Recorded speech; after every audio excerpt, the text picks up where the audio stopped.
தமிழ்நாட்டில் ஷங்கரின் game changer படம் கூட பெரிதாக இந்த பொங்கலுக்கு வசூல் வேட்டை நடத்தாத நிலையில் சுந்தர் சி இயக்கத்தில் விஷால், வரலட்சுமி சரத்குமார், அஞ்சலி, சந்தானம், மணிவண்ணன், மனோபாலா, நிதின் சத்யா, சடகோபன், ரமேஷ் மற்றும் ஆர்யா உள்ளிட்ட பலர் நடிப்பில் வெளியான மத கஜ ராஜா திரைப்படம் முதல் நாளை விட இரண்டாவது நாளில் கூடுதல் வசூலை அள்ளியிருப்பதாக தகவல்கள் வெளியாகியுள்ளன.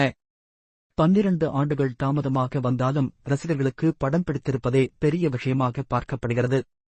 இப்படி கூட இந்த காலத்தில் காமெடியான கமர்ஷியல் படங்களை இயக்குநர்கள் உருவாக்குவதில்லை என ப்ளூ சட்டை மாறன் உள்ளிட்ட பல பிரபல விமர்சகர்களும் இந்த படம்தான் பொங்கல் வின்னர் என்றே கூறி வருகின்றனர்.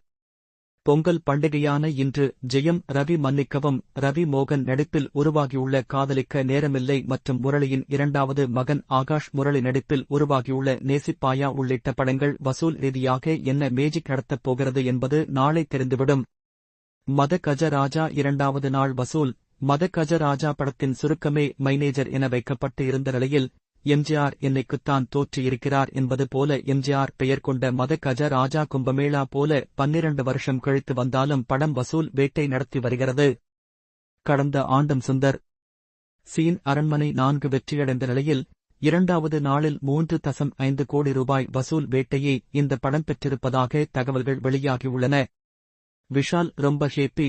உடல்நலக்குறைவு இருந்தாலும் படத்தை புரமோட் செய்ய விஷால் கை நடுக்கத்துடன் வந்து பேசிய நிலையில் இந்த படத்தை நிச்சயம் பார்க்க வேண்டுமென மக்கள் தியேட்டருக்கு படையெடுத்துள்ளனர்.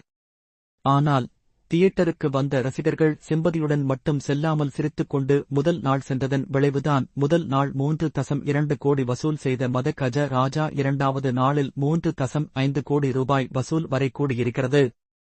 2 நாட்களில் ஒட்டுமொத்தமாக 6.7 கோடி ரூபாய் வசூலை இந்த படம் பெற்றிருப்பதாக கூறுகின்றனர். பெரிய வசூல். ஞாயிற்றுக்கிழமை வெளியான மத கஜ ராஜா இந்த வாரம் ஞாயிற்றுக்கிழமை வரை தொடர்ந்து 3 முதல் 4 கோடி ரூபாயை தினமும் அள்ளினால் 25 கோடி முதல் 30 கோடி ரூபாய் வசூலை பொங்கல் விடுமுறையில் அள்ளிவிடும் என்றும் அதற்கு மேல் வசூல் வரவும் வாய்ப்புகள் இருப்பதாகவும் கூறுகின்றனர். சுந்தர் சி மற்றும் விஷாலுக்கு இது பெரிய ஜாக்பாட்டான் என்றும் இந்த ஆண்டு சுந்தர் சி இயக்கத்தில் வடிவேலு நடித்து வரும் படமும் சீக்கிரம் வந்தால் அடுத்த வெற்றி உறுதி என்றும் கூறுகின்றனர்.